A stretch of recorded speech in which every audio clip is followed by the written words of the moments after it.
Olá, estamos iniciando as nossas atividades do Laboratório de Comunidades Tradicionais do Programa de Pós-Graduação em Estudos Africanos, Povos Indígenas e Culturas Negras, na intenção de compreender melhor como funciona, qual é a dinâmica dessas comunidades na Chapada Diamantina, no sertão da Bahia, que também serve de referência para os estudos dessas comunidades, de uma certa maneira, para o país inteiro. Hoje, nós vamos conversar com a mestre em História, Elaine Kelani Antas Faria, que é graduada em Administração e que realizou um trabalho sobre a administração feminina nas comunidades remanescentes de Quilombo, dentro da região de Irecê, na Chapada Diamantina, que é o que a gente quer. Então, eu convido a Elaine para que ela exponha melhor a sua vida, a sua trajetória. Elaine é graduada em Administração, mestre em Estudos Africanos, Povos Indígenas e Culturas Negras, atua com consultoria em diversas áreas, e aí fica para que a Elaine fale sobre sua trajetória acadêmica, que por ela fica muito melhor do que conosco. Então, com vocês, Elaine. Bom dia pessoal, bom dia, boa tarde, boa noite, né? Porque esse programa, algumas pessoas vão chegar depois. E para mim é uma honra agradecer ao professor Moisés, agradecer à instituição, a UNEB, agradecer o programa pela oportunidade de estarmos aqui hoje conversando, falando um pouquinho. Para mim foi extremamente prazeroso estar fazendo essa pesquisa e lógico que é uma trajetória, é uma construção, é um amadurecimento. Eu sou o professor, já me apresentou. Para mim é uma honra estar nessa casa mais uma vez, agora, para de alguma forma poder estar falando, a gente está conversando, dialogando sobre essas construções e esses aprendizados.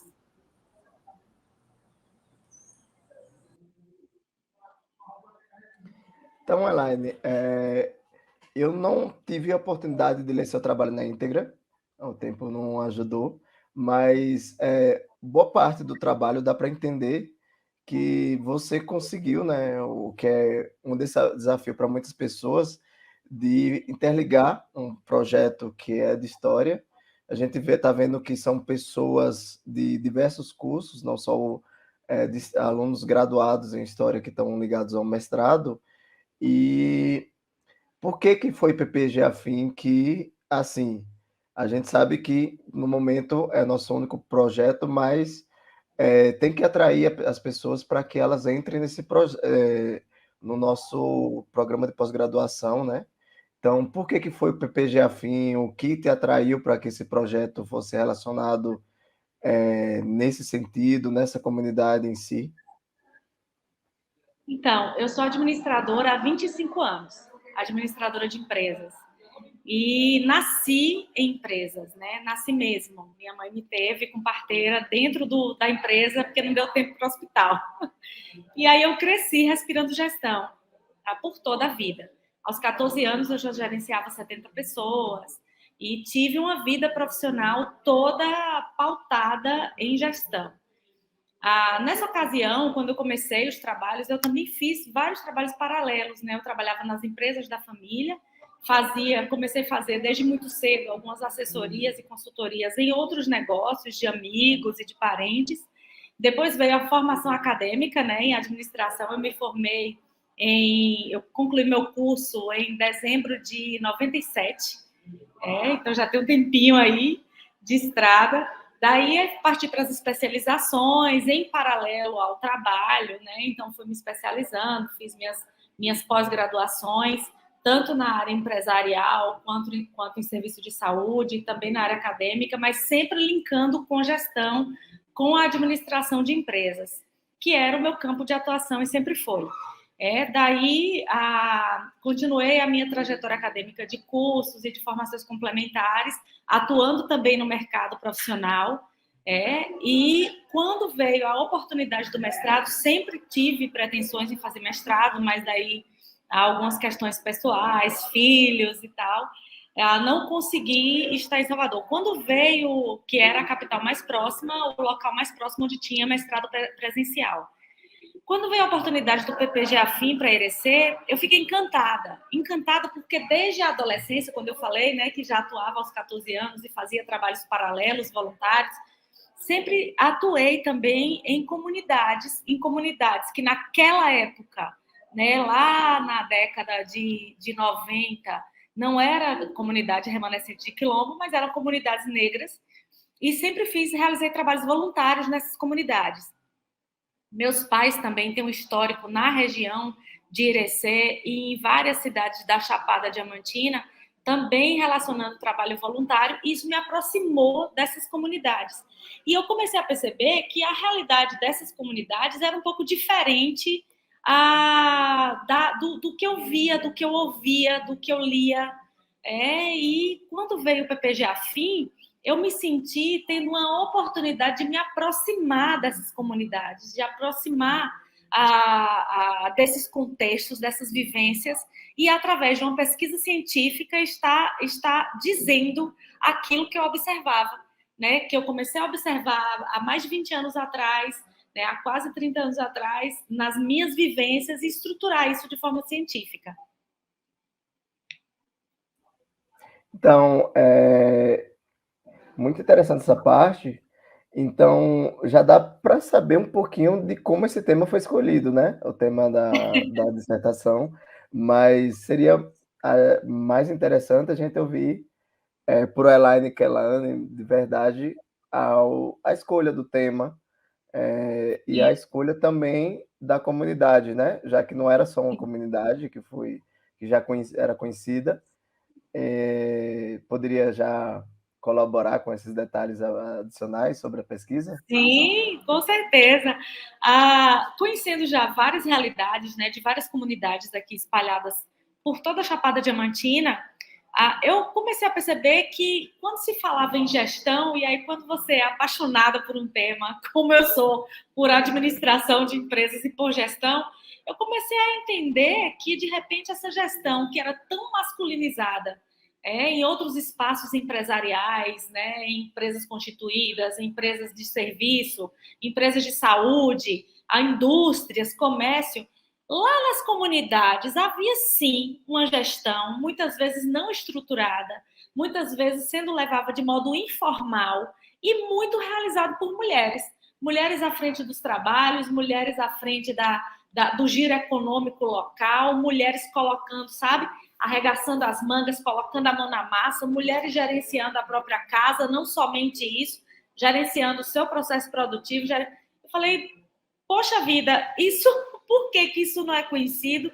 Por que isso não é difundido? Por que essas mulheres que tanto fazem, né, nessas comunidades, elas ficam tão invisibilizadas, ficam tão quietinhas lá, ninguém fala sobre isso, não é possível. E daí me interessei, né, em estar falando um pouco mais sobre essa realidade, aproximando o leitor e os conceitos acadêmicos e as discussões acadêmicas para esse tema. E uma forma que eu tinha de contribuir com isso era fazendo com que o meu trabalho fosse efetivado nesse tema. A outra pergunta que você fez, Cris, foi... eu me aproximei do tema, sobre o tema, né? E por que a comunidade? A comunidade, porque assim, me chamou a atenção, Lajedim é uma comunidade muito pequena, uma comunidade, como o professor Moisés pincela, né? Como a gente observa também em outros estudos, uma comunidade muito pequena, uma comunidade que não tinha nada assim de fator extremamente relevante que estivesse registrado, né, nos murais, nos cartórios, nos documentos públicos, mas que, ao mesmo tempo, tinha uma realidade extremamente simples, uma comunidade pequena, hoje, para você ter ideia, pouco mais de 20 famílias, né, estão lá, entre 20, deu até um boomzinho de crescimento, mas assim, uma comunidade que começa de um núcleo familiar e se estende para um pouco mais. Essa família vai crescendo, né, agregados vão chegando e ela ela vai crescendo um pouco, mas uma comunidade que não tinha nada de tão especial, mas ao mesmo tempo essa simplicidade era justamente o que fazia ela ser representativa. O fato de tantas outras comunidades perto, próximas, na nossa Chapada Diamantina, teriam um contexto de realidade, cada um com sua realidade, mas ao mesmo tempo um contexto geral, né, com essas características de mulheres lutando, trabalhando, progredindo, incentivando. E uma coisa que me chamou a atenção nessa comunidade em especial foi o fato dela ter sido fundada por uma mulher, uma ex-escravizada, e junto com o seu filho, que ela criou praticamente ali, né? Ela apoiou, ela estava junto com ele o tempo inteiro, ela desbravou junto, e ela fundou essa comunidade junto com o seu filho. E um outro fato interessante é que as gerações seguintes, todas foram as mulheres em que tomaram pé dessa liderança. Inclusive, a atual líder da comunidade também é uma mulher, que é, inclusive, representante política também dessa comunidade. Então, foi um aspecto que me chamou muita atenção. E algumas outras peculiaridades, como, por exemplo, o fato dessa mulher fundadora, né, a escrava Vitória, a ex-escravizada, né, Vitória, ela foi uma mulher que tinha muito poder para a época. Mas como ex-escravizada, né, uma mulher negra, como que essa mulher tinha tanto poder? E logo depois, assim, à medida que vão se descortinando, né, a pesquisa vai se descortinando, os fatos eles vão sendo descortinados, a gente percebe que, na verdade, essa mulher ela foi uma concubina, né, de um homem muito poderoso da região, e ela defendia o pedaço de terra herdado pelo filho herdeiro, na verdade, cedido, né, pelo pai, né, presenteado pelo pai para ele, e que, na verdade, era tido como um padrinho, porque naquela ocasião ele não poderia ser filho, né, de uma ex-escravizada. Então, como que essa mulher ela tem tanto poder, por exemplo, para quando alguns homens importantes da época e até jagunços de coronéis fossem invadir a terra, essa mulher tocar esses homens na base da bala, né? E como que essa mulher, não acontece nada com essa mulher, né? Que poder é esse? É o poder justamente de alguém que tinha propriedade para dizer, eu estou aqui, essa terra é minha, ninguém tasca, e eu tenho direito sobre essa terra porque foi um direito concedido pelo meu homem. E isso fica muito claro, né, durante a pesquisa. E esse poder feminino de ser mola propulsora, de conduzir a comunidade, de defender a comunidade, isso é herdado para as gerações seguintes. Então, isso foi um ponto assim que me encantou realmente, e a comunidade de Lagedinho foi escolhida como, até hoje, né, nos dias de hoje, a líder, Ana, né, Ana Caldeira, ela conduz de forma assim belíssima a comunidade dela. É uma pergunta aqui que eu sei que vai ter em praticamente todas as pesquisas que a gente vê uma pessoa que não é formada em História, não tem uma ligação já nessa graduação, que como é lidar de você ser de um eixo totalmente diferente no mestrado para trabalhar, assim, uma administradora entrou no mestrado em História, tem todas as suas peculiaridades, mas aqui a gente sabe que tem as possibilidades sempre de você adequar uma pesquisa a um eixo temático, mas como foi lidar de entrar nesse mestrado que é baseado em História, os dois eixos são relacionados à história em si, e como é que foi lidar de fazer a pesquisa, mesmo já tendo uma possibilidade tão legal como essa de ver uma comunidade pequena, peculiar, que a gente consegue ver as partes da gestão dentro dela e conseguir fazer essa pesquisa. Você poderia complementar também essas dúvidas? Eu sei que muita gente vai ter também, né? Para mim foi uma grande oportunidade, assim, meus olhos brilharam, porque porque muito se fala quando a gente vai estudar um tema técnico, como é o caso, né, da administração, que são assuntos técnicos, quando a gente tem esse olhar gerencial. Entretanto, a gente se esquece de uma coisa: por que os conceitos eles estão aqui hoje? Porque certamente eles foram fundamentados e solidificados no decorrer da história. Então eu vi como uma grande oportunidade de estar olhando historicamente para esse contexto atual, e nesse olhar histórico a gente consegue justamente identificar esses marcos evolutivos que fazem com que essas mulheres tenham esse comportamento gerencial hoje. Por que a nossa região tem tantas mulheres com tino para a gestão? Tantas mulheres, eu não estou falando das executivas, das empresárias formadas da cidade, não. Eu estou falando de Dona Maria, estou falando de Dona Fulana, Dona Beltrana, Dona Cicrana, que está lá na roça, sabe? E mesmo assim tem essa pujança, essa força. Isso vem de onde? Então a história, ela serve, inclusive, né, além de tantas outras oportunidades, ela nos dá essa oportunidade de entender esse processo evolutivo todo. Então, meu olho brilhou porque eu vi ali uma oportunidade de estar mergulhando em toda a historicidade, em todo o caminho que fez com que a gente tivesse esse perfil tão aguerrido, né, de mulheres sertanejas fortes, independente do espaço que ela está, e principalmente na área rural. De onde é que vem, né, essa força, essa forma, esse jeito?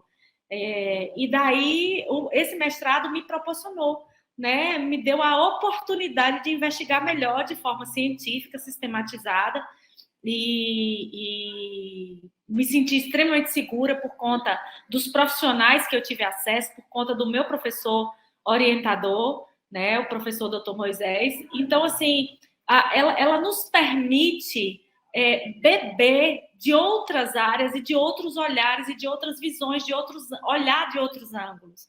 E a história, ela permite esse mergulho de forma estruturada.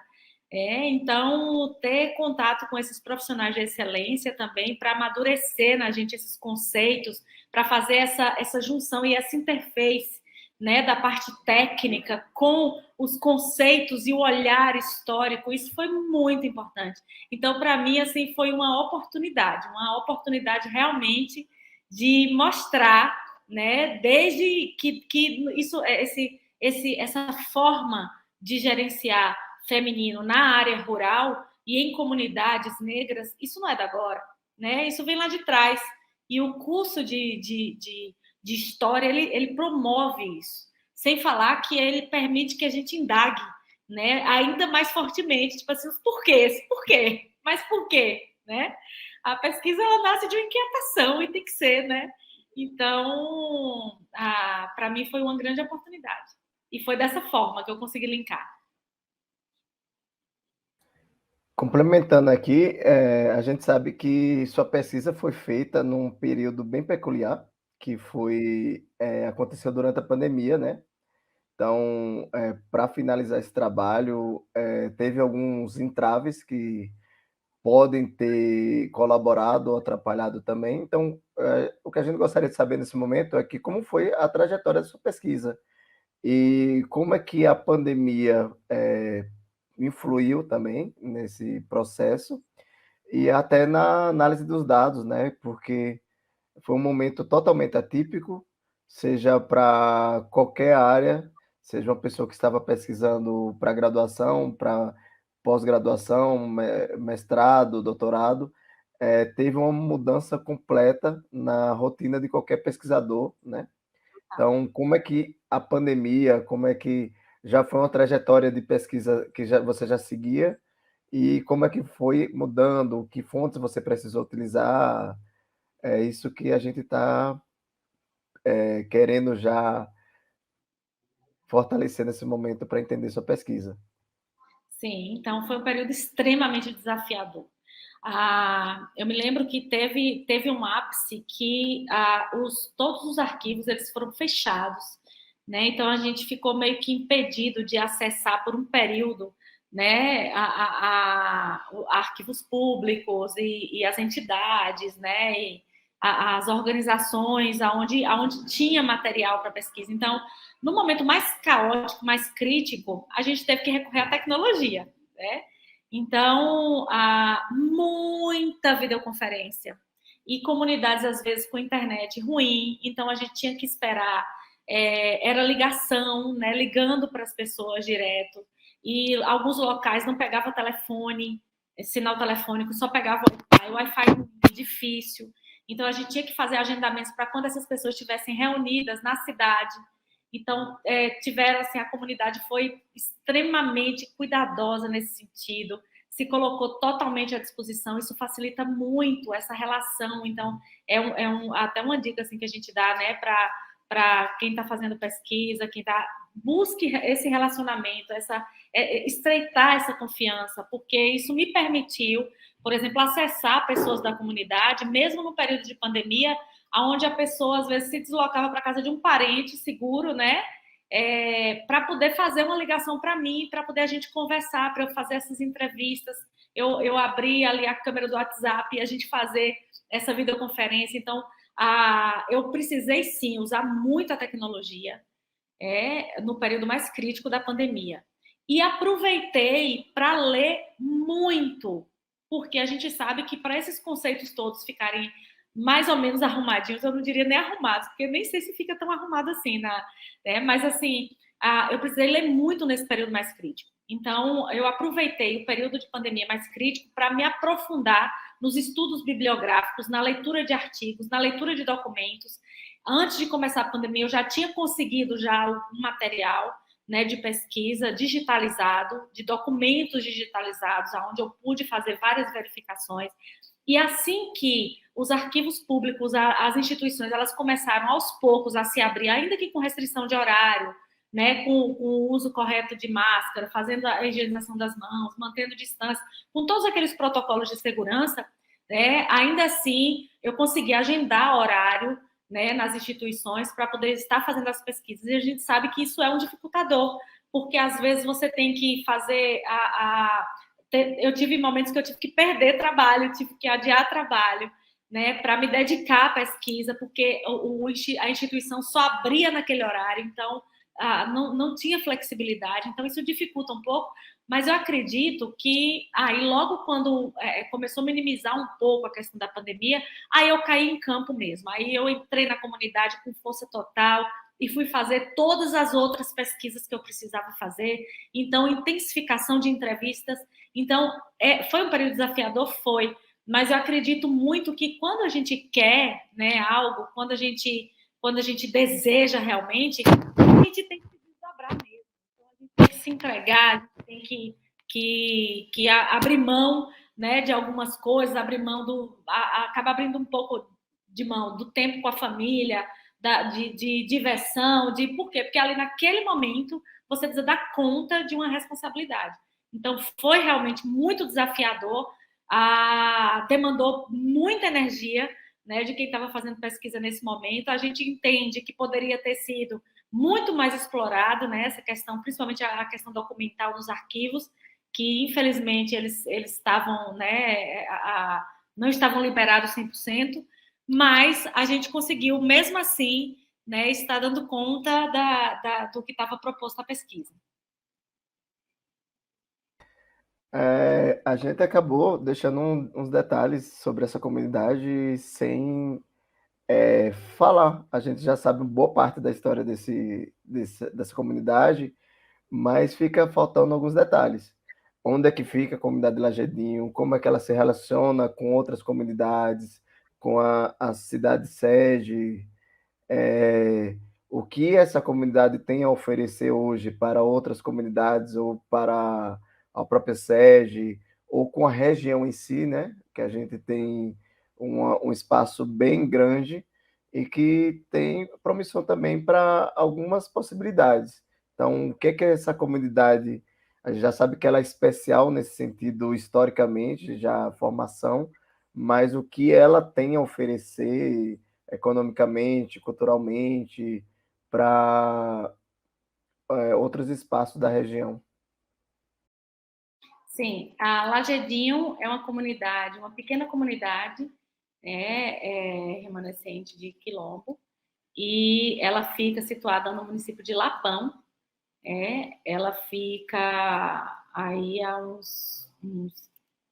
acredito, fica ali. E Lagedinho, ela tem uma especificidade porque ela fica pertinho do município, ela é quase um ponto de intersecção entre Lapão, João Dourado, fica ali também pertinho do município de América Dourada, né? Mas ela pertence ao município de Lapão.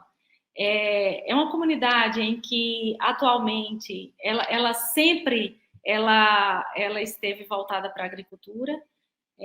Os processos produtivos de Lagedinho sempre a economia ela se desenhava tanto pela produção agrícola, né? Então eles sempre plantaram milho, mamona, aipim, abóbora, e eles também tinham outras frentes de trabalho, porque em algum momento a líder da comunidade, ela lá em meados, né, de 60, 70, ela acabou designando uma parte do trabalho, né, masculino para obras do Estado, obras para o DERBA, para outras obras, né, regionais, no intuito de fortalecer a economia local e gerar renda. Então, as líderes femininas é quem faziam as construções das listas de trabalho, é quem organizavam as frentes, é quem determinavam quais das meninas que iam fazer trabalho de família em Irecê, né, nas casas de Irecê e nas casas de Lapão. Elas faziam a produção, organizavam a produção, teve um excedente, teve uma seca, né, tanto na década de 30 quanto na década de 60, né, e nos anos 70 também, uma seca assolou a região, a gente tinha uns ciclos de seca muito fortes aí, e essas mulheres, elas também designaram os homens que iam fazer o trabalho nas lavouras fora, né, então nos cortes de cana, em Goiás, São Paulo, e as frentes de trabalho em São Paulo, e frente de trabalho em Goiás, cortes de cana em São Paulo, e daí elas faziam essas distribuições. O quantitativo de mulheres que ficavam dentro das comunidades eram distribuídas tanto para esses serviços domésticos terceirizados, né, lavagem de roupa, cuidados domésticos, como os serviços das suas próprias casas na comunidade e também o trabalho na roça e a criação de animais. Então, as mulheres que ficaram na comunidade, tirando os homens que foram para os cortes de cana em outros estados, com os homens que estavam fazendo trabalho trabalhos em outras fazendas e também no DERBA, nas frentes de trabalho do DERBA naquela ocasião, as mulheres que ficaram na comunidade, além dos próprios serviços de cuidado com a comunidade, elas também iam para a roça com seus filhos mais velhos para garantir que a produção, né, a produção de grãos e de legumes, ela acontecesse. Então, o resultado dessa produção, elas separavam, né, economicamente o que era para alimentar essas famílias e fazer o rateamento para essas famílias, né, das suas produções, e o excedente era comercializado nas feiras. Então, teve uma época que a feira do município de Lapão, ela era ainda mais representativa do que a feira, por exemplo, de João Dourado, de Irecê, e uma dessas razões é que não só a comunidade de Lagedinho, mas também outras comunidades locais faziam fornecimento dessas frutas e verduras para as feiras regionais. Então, começando muito fortemente, lá pela década de 20, 30, 40, a feira de Lapão era muito forte. Depois, em seguida, as outras feiras locais, elas começaram a ficar também muito pujantes. Então, a contribuição dessa comunidade de Lagedinho para o contexto regional digamos assim, o retrato de como as comunidades circunvizinhas também, em conjunto com Lagedinho, contribuíram para a solidificação e para a volúpia econômica da região de Irecê, né? Então, além das propriedades maiores, né, as propriedades mais robustas, que forneciam a região e vendiam o seu excedente para fora, As comunidades menores, elas garantiam a mão de obra para essas fazendas maiores e, além disso, elas fomentavam essa agricultura de subsistência e de comércio local. Então, elas contribuíram, sim, com o desenvolvimento econômico local e continuam contribuindo. Atualmente, a comunidade de Lagedinho, ela está com um projeto de reestruturação na sua parte econômica, porque elas estão trabalhando o valor agregado dos produtos. Então, ao invés de só plantar, ele já vem plantando, fazendo alguns testes com relação à fruticultura, e a partir daí melhorando o valor agregado desses produtos através da criação de doces, de compotas, de geleias, né, que fazem com que o valor agregado do produto final fique ainda maior, trazendo aí maior renda e girando melhor a economia local. Eles conseguiram, né, em 2001, eles conseguiram o registro, né, fortaleceram isso aí, o registro de comunidade remanescente de quilombo. E uma coisa interessante também é que eles estão ampliando a questão da produção do sisal. E, inclusive, um dos pontos que a gente dialogando, conversando nas entrevistas, né, a gente está discutindo aí a possibilidade, inclusive, deles agregarem valor também no sisal, através do artesanato, né, através de outros trabalhos manuais, que possam vir a fazer com que esse valor do sisal que eles produzem, que eles já estão produzindo, né, ele seja vendido não só o sisal bruto, mas também um sisal trabalhado e transformado para agregar valor e aumentar a renda da comunidade. Então, sem dúvida nenhuma, é uma comunidade aí que contribui para que os seus participantes, os seus componentes, né, as pessoas que trabalham ali, que vivem ali, essas famílias, elas tenham a oportunidade também de se desenvolver, porque eles estimulam também a questão do ensino. Existem os jovens da comunidade, eles já estudam em outras cidades, então a gente já tem aí jovem formado, né, e voltando para a comunidade para ajudar. Então é muito bonito você ver uma comunidade que direciona o jovem para esse processo de crescimento, de aprendizado, e que tem essa visão econômica, né, de desenvolvimento, e que é estimulado fortemente pelas mulheres. E assim como o Lagedinho, que é isso que a gente quer colocar, que Lagedinho não é uma condição isolada, ela é justamente essa comunidade que, assim como ela, existem tantas outras, né, na nossa região sertaneja, setentrional, mas também em toda a Chapada Diamantina. Então, você já estava falando sobre essas possibilidades, sobre tudo que essa comunidade mostra, já falou, inclusive, que ela foi fundada por uma mulher e todo aquele poder que ela tinha. E hoje a gente tem sempre batido na tecla que a nossa sociedade ela é estritamente machista, patriarcal. Não dá para ver que não se aplica totalmente a essa comunidade, mas esse conceito a gente consegue ver também em outras comunidades que tem essa diferenciação, assim, nas comunidades também aqui na região, ou é uma Lagedinho é um espaço único que tem o espaço da mulher mais, como é que eu posso dizer, um pouco mais um degrau acima ou num poder similar ao do homem, né?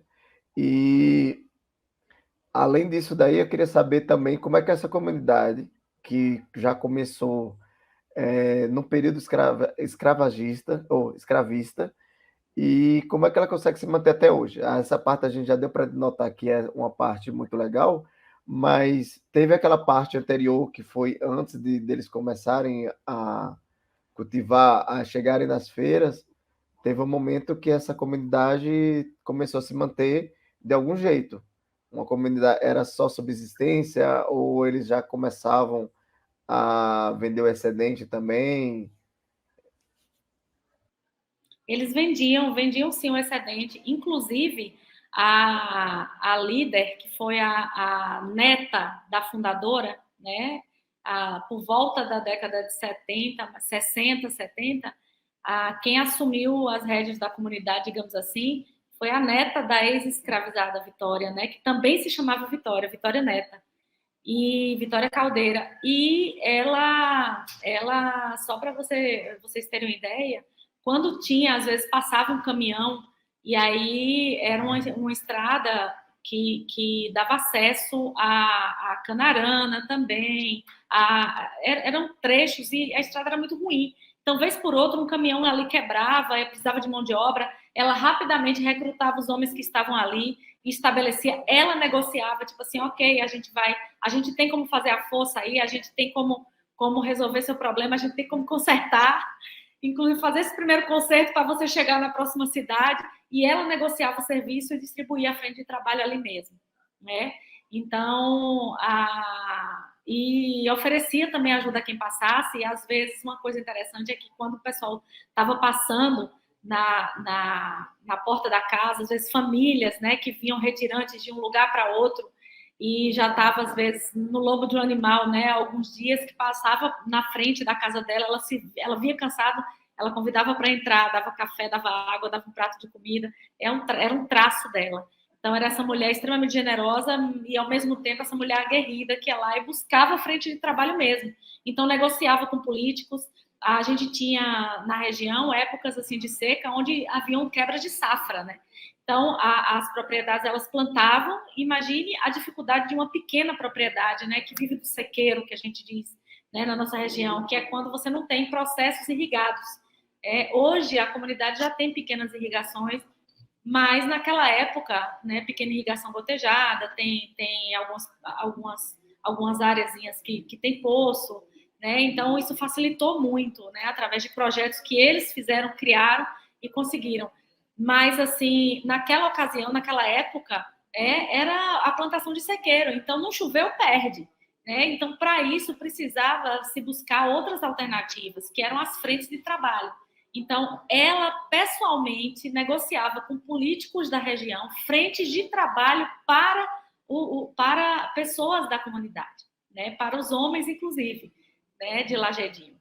Então, ela era respeitada pelos políticos da região, porque ela tinha esse traço de personalidade, essa negociação, né, para trazer melhorias e benfeitorias para a comunidade através das frentes de trabalho. Então, ela fazia a relação das pessoas, encaminhava para as autoridades locais e conseguia mesmo trabalho extra para aquelas pessoas, para aqueles pais de família, que ela escolhia justamente mão de obra onde os pais de família fossem um núcleo, fizessem parte de núcleos familiares diferentes dentro da comunidade. Assim, ela garantia que todas as famílias tivessem a condição de sobrevivência. E com relação às plantações, eles continuavam plantando, independente desses trabalhos externos, dessas frentes de trabalho externo, eles continuavam plantando, e quando havia a questão da safra, né, quando o clima permitia que houvesse a safra e a colheita, era separado a quantidade de alimentação que ia ser armazenada para consumo entre as famílias e distribuída entre as famílias.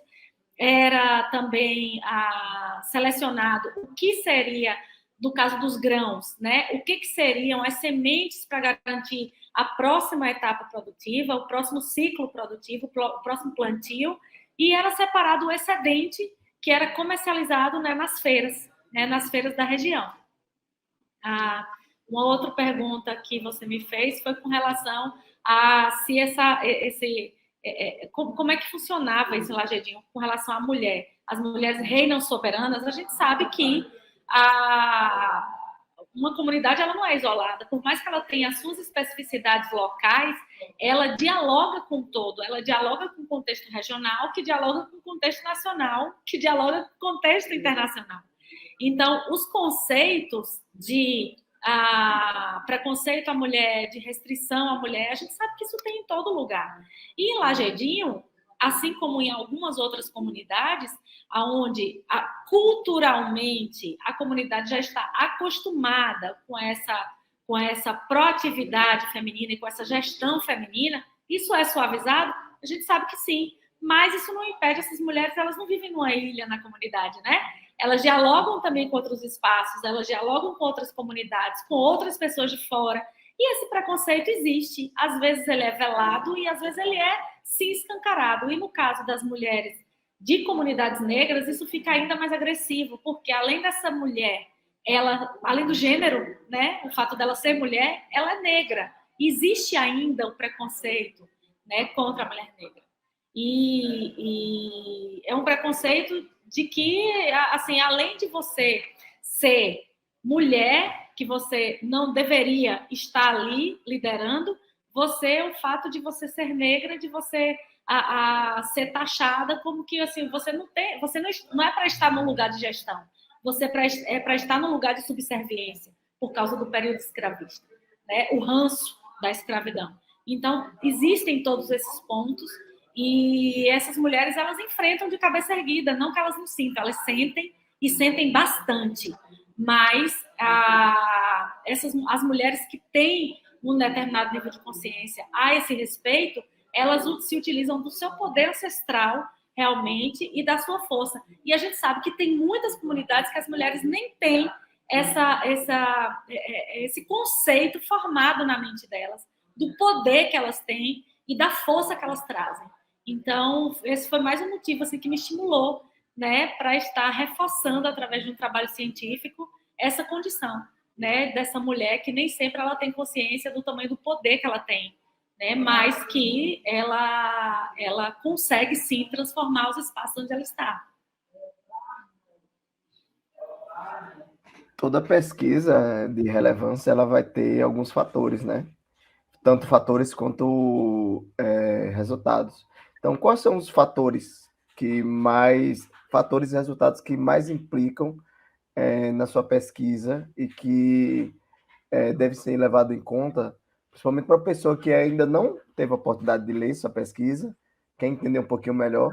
Então, o que é que você acha mais irrelevante nesse caso, tanto dos fatores quanto resultados, ou algo mais que não foi detalhado até o momento? Então, eu acredito que seja um ponto a ser discutido e fomentado até com relação ao olhar voltado para as políticas públicas, né? Porque, assim, existe um aspecto de desenvolvimento econômico pouco trabalhado e pouco explorado. Então, eu acredito que, assim, voltar o olhar para o desenvolvimento, para o estímulo, o treinamento e desenvolvimento e aprimoramento desse olhar gerencial e produtivo feminino nessas comunidades seria algo fundamental, e políticas públicas nesse sentido, ao invés de uma concessão de um valor, por exemplo, para que as pessoas se acomodem e recebam aquele valor. Não, isso é muito pouco, gente. As comunidades, elas precisam produzir, elas precisam entender o tanto que elas podem. Agora, elas precisam de apoio estruturado. Então, de repente, programas de desenvolvimento para essas crianças, sabe, já voltados para abrirem os olhos dela no empreendedorismo. A própria literatura infantil nas escolas públicas poderiam vir com esse olhar de maior empoderamento, né, desses meninos e meninas dessas comunidades negras.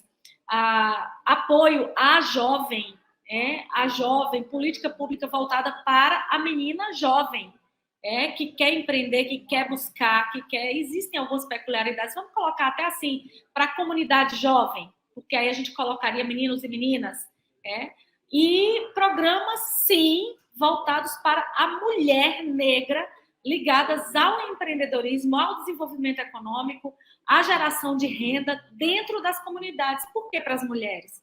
Porque essas mulheres estão lá nas comunidades, às vezes cuidando dos seus filhos, sem poderem sair, e ali na comunidade existem uma série de oportunidades que elas poderiam dar conta, cuidando dos seus filhos ali localmente, sem precisar se deslocar.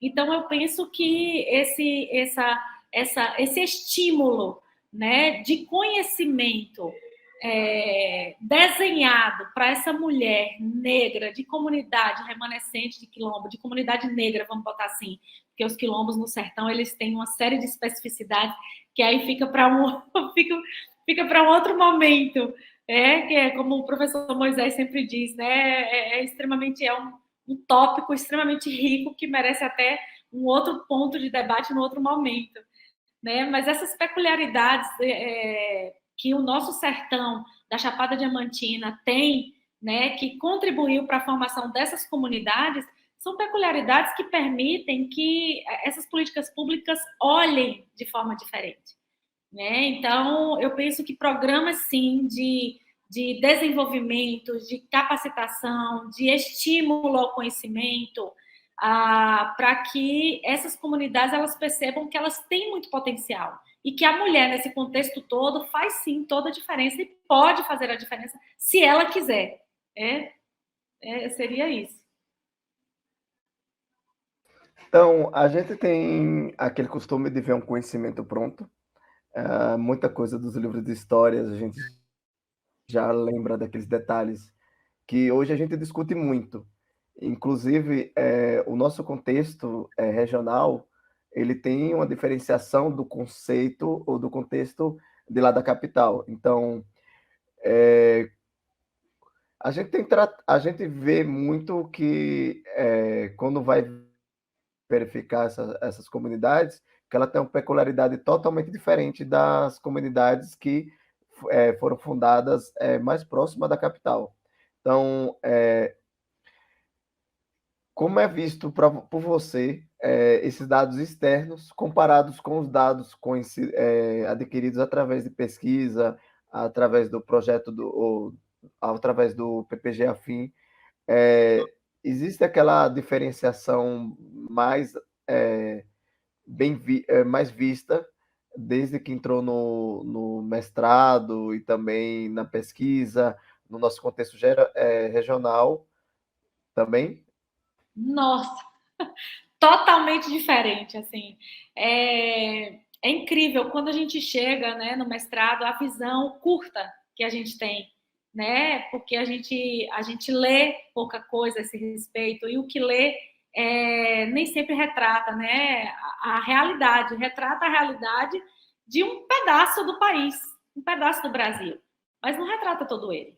E eu diria que, assim, tudo que eu já tinha lido antes do mestrado a respeito de como essas comunidades se formaram, desse processo todo, né, de escravização, o que ele foi no litoral, o que ele foi no sertão, gente, tudo que aconteceu aqui no sertão não tem nada a ver com o que aconteceu no litoral, né? Assim, são realidades muito distintas. Eu não posso, é até agressivo dizer que não tem nada a ver, tem a ver, mas com realidades muito distintas. E realidades bem diferentes daquilo que a gente leu como sendo o processo de escravização litorânea. As relações no sertão foram relações muito diferentes, primeiro porque a gente tinha grande extensão territorial, com um clima muito diferente, e a relação de trabalho escravo, ela precisava ser diferente porque as grandes extensões de terra, as fazendas internas, ela permitia que esse escravizado ele tivesse que cuidar da criação de gado, porque aqui no sertão a gente criava gado, a gente plantava em algumas regiões algodão, e diferente dos canaviais litorâneos, onde você tinha ali um capitão do mato cuidando daquele escravizado que estava ali fazendo aquela atividade. Aqui no sertão era criação de gado no meio da caatinga, aonde esses escravizados eles precisavam tocar gado no meio do mato, e se não houvesse uma relação, mas não que fosse uma relação amiga, mas havia um relacionamento mais amistoso. Por quê? Porque para esse senhor não era interessante que esse escravizado fugisse, né? Ele precisava de alguém para tocar esse gado, porque ele não podia estar lá para tocar esse gado. Então, tinha o escravizado. Como é que esse escravizado ia tocar gado no meio da caatinga e não fugia? Por que ele não fugia? Então, existem registros de fugas, de violência, documentos em que eu pesquisei, sim. Mas também outra relação de senhor escravizado, até em alguns momentos até de negociação, relação, por exemplo, olha que interessante, de um escravizado, ele ser a pessoa que paga os trabalhadores do senhor, que naquela época chamava-se de macacos. que eram as prestações de serviço, né? Às vezes até de homens mestiços, às vezes até brancos ou fugitivos, né? Que passavam, eram passantes procurando emprego, e essa mão de obra, né? Essa mão de obra, digamos assim, essa prestação de serviço era contratada por um escravizado e pago por um escravizado. Então, assim, são peculiaridades que a gente vai descobrindo, né, nesse contexto, nesse processo de estudo, que vai abrindo o nosso olhar para uma realidade antes não estudada e não vista. Então, o processo de formação das comunidades, diferente dos quilombos de fugidos, das guerrilhas, né, dos aquilombados, vindos de guerrilhas e de fugas extremamente violentas e de lutas muito fortes, no contexto no sertão é um pouco diferente, né? Então, é composto também da formação. Percebe-se escravos fugidos de outras regiões? Sim, mas da própria região é muito mais uma relação de meação de terra, de campesinato, de formação, de assentamento num pedaço da fazenda concedido pelo fazendeiro, pelo senhor, né, que dava ali um pedacinho de terra para que esse escravo, fora do horário de trabalho, ele pudesse, junto com a sua família, estar ali cultivando a terra para o seu sustento e, às vezes, até cuidando, e, às vezes, até sendo remunerado sob forma de meação, com as reses, com a criação, né, com animais.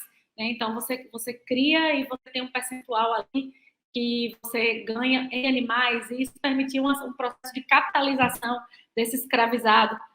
Assim, depois também com o processo de mineração, aonde você tinha, né, também a possibilidade de escravizados estarem encontrando, né, pedras preciosas, ainda que escondido, né, e estar negociando posteriormente, comprando, né, o seu processo de alforria. Então, tem muitas peculiaridades dentro desse contexto que acabam contribuindo para que a realidade da formação das comunidades negras no sertão da Bahia tenha peculiaridades que hoje, atualmente, anos depois, décadas depois, essas comunidades se mostrem, inclusive com uma miscigenação incrível, né, com a formação bastante heterogênea, não só de pessoas negras, mas também de pessoas brancas, pessoas mestiças, né, que acabaram vindo e se autodenominam quilombolas, né, se autodefinem como quilombolas, se reconhece, que a comunidade reconhece essa pessoa como sendo.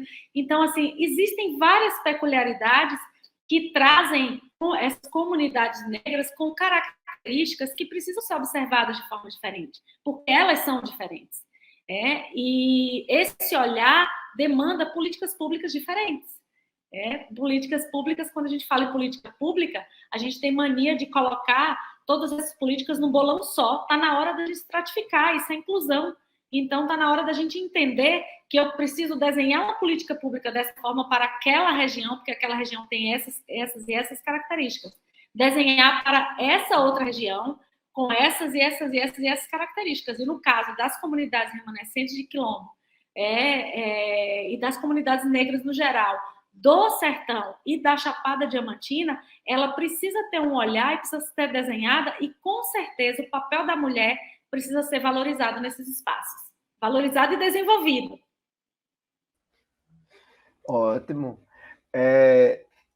A gente está caminhando para o finalzinho, mas a gente só tem 2 perguntas para fazer. A primeira é só para tirar uma dúvida, porque sempre que você inicia uma pesquisa, você é uma pessoa, e quando você termina, você é outra. Você chega com uma bagagem totalmente diferente. Então, o que é que mudou da Elaine quando ela estava lá entrando no programa, e a Elaine, que está saindo mestre em estudos afro-indígenas? Infelizmente, eu tento decorar a sigla, mas eu tenho esse probleminha de decorar a sigla. Mas o que é que mudou da Elaine, que quando entrou, e a Elaine que está aqui hoje com o título de mestre? Nossa, mudou muita coisa. Mudou principalmente o olhar, né? Quando a gente entende a história de um povo, a gente consegue enxergar com mais propriedade os próximos passos. E daí a gente vê a necessidade de trabalhos, né, ainda mais fortes, trabalhos ainda mais elaborados, trabalhos voltados realmente para o desenvolvimento dessas comunidades. Então, a Elaine, de depois do mestrado, é uma Elaine que tinha já um olhar sensível para essas comunidades, né, enquanto uma jovem que não era nem estudante acadêmica ainda, né, uma jovem do Fundamental 2, que fazia trabalho voluntário nessa comunidade, eu olhava e falava, meu Deus, como eles têm potencial, como essa comunidade é linda, como eles têm uma cultura maravilhosa, como eles... Para a Elaine, de depois do mestrado, anos depois, e com essa visão de especificidade regional estimulada pelos nossos mestres, professores doutores, inclusive pelo professor Moisés, né, que nos liga os refletores para que a gente enxergue outras nuances e outras peculiaridades. Então, a Elaine, depois do mestrado, é uma Elaine que, além dessa paixão pela gestão, entende o potencial que essas comunidades têm para se desenvolver e para crescer, e o potencial que essas mulheres podem entregar, e que, às vezes, nem elas sabem disso, e que é responsabilidade da sociedade estimular e ligar os refletores para que elas percebam a pujança que elas têm. E, às vezes, elas até percebem, mas elas são silenciadas, elas são invisibilizadas, elas são tolhidas, e que a gente precisa fazer alguma coisa para que isso pare de ser assim. Então, essa Elaine, eu diria, a mais aguerrida, no sentido de não ter o menor receio de falar sim, sim, mulheres, vocês podem. Sim, meninas, vocês podem. Por quê? Porque eu vi, tá aqui. Eu estudei sobre isso, eu li, eu percebi, eu pesquisei. Então, o mestrado proporciona esse crescimento para a gente. Então, vai aqui a minha gratidão imensa, né, por essa oportunidade de poder ter estudado e pesquisado sobre isso através do PPG Afim. Só para a gente finalizar, a gente só queria saber quais são as dificuldades e conquistas adquiridas através do PPG Afim. A gente sabe que não é só um título, né?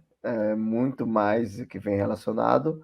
E que conselho que você poderia dar a qualquer pesquisador que quer entrar ou no PPG Afim ou em outro programa de pós-graduação estrito sensu, né? Assim, eu diria que uma vez que você decidiu, se em algum momento você tiver medo ou insegurança, vai com medo mesmo, com insegurança mesmo. Não pensa no depois, pensa no agora, é o que você quer, então vai, primeiro ponto. Depois que você começar os processos lá de construção, o processo das aulas, não deixa para depois, sabe? Não acumula, não deixa para depois. Eu diria que isso foi uma das coisas que me ajudou muito, porque quando eu entendi que queria, eu comecei a pesquisar sobre, tinha as aulas, eu ia estudar depois, o professor falava assim, lê tal coisa, eu ia ler aquela tal coisa. Então, isso ajudou muito. Uma outra coisa é a questão de você ouvir o seu orientador. Ele falou qualquer coisa, gente, qualquer coisinha, pesca e busca, e não deixa para cima da hora, sabe? Aquilo que todo mundo fala, não acumula, é isso mesmo. Por quê? Porque a pesquisa ela demora um tempo para amadurecer, a gente fica ruminando muito tempo, a gente fica processando todas as informações, então a gente precisa de tempo para amadurecer o que a gente está escrevendo. Então, por isso, assim, começou hoje, começa a ler, ainda que sem direcionamento, busca assim o mais rápido possível qual seria a possibilidade de ser, né, seu orientador, orientadora, e seguir os passos que ele for minando, que ele for orientando, e faz o que tem que ser feito. Porque adversidades podem acontecer, desvio no meio do caminho pode acontecer, mas se a gente estiver focado, a gente consegue sim. Eu digo isso porque eu passei por uma série de turbulências, né? Tive 2 perdas graves na minha família, e ainda assim fiz e consegui. Por quê? Porque eu me mantive focada. Então, se mantenha focada e acredita no seu potencial, ouve o que o teu orientador, orientadora diz e segue o programa. É isso.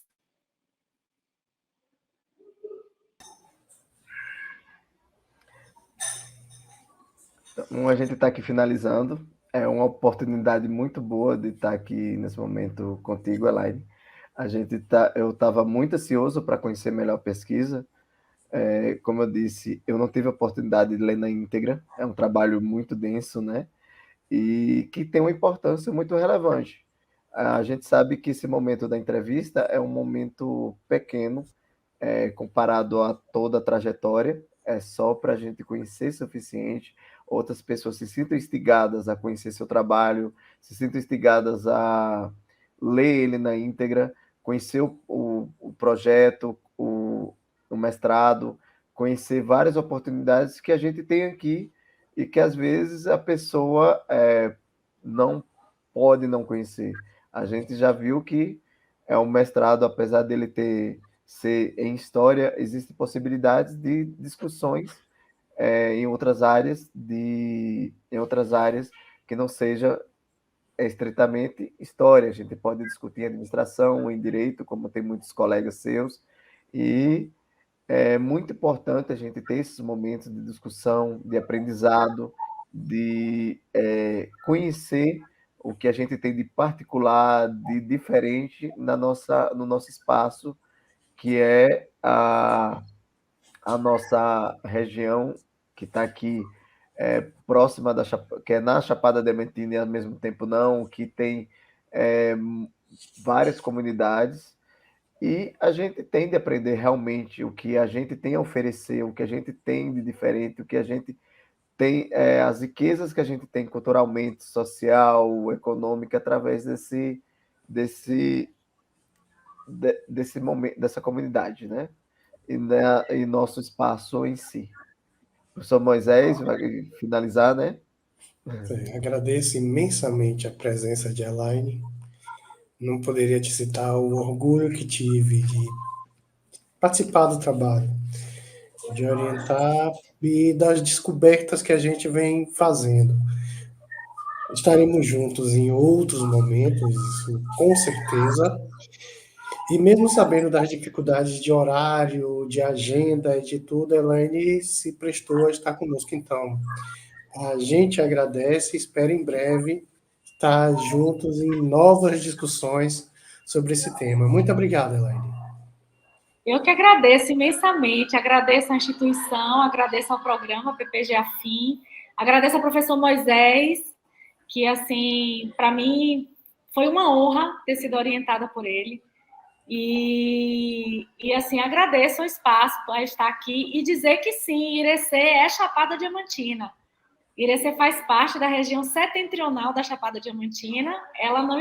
A região não está dentro do parque, mas faz parte do platô setentrional da Chapada Diamantina. Então, nós somos sertanejo, catingueiro, mas chapadeiro também. Viu? E dizer que para mim é uma honra falar sobre o nosso sertão aguerrido, é uma honra falar sobre a Chapada Diamantina, e é uma honra ter sido sua orientadora, professor Moisés, e é uma honra fazer parte do PPG Afim, fazer parte desse programa tão incrível, tão fantástico, então que a nossa região valorize aquilo que a gente tem. A gente tem campo de pesquisa lindíssimo na região de Irecê. E isso precisa ser explorado, precisa ser explorado, inclusive, para tratar e dar conta das especificidades que nós temos.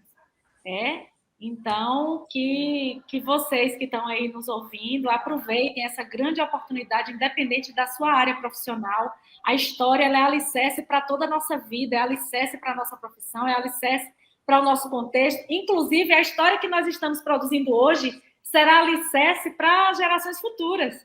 Então, que a gente tenha essa consciência, e essa responsabilidade na hora de produzir, na hora de pesquisar, na hora de se entregar uma pesquisa. Gratidão, professor.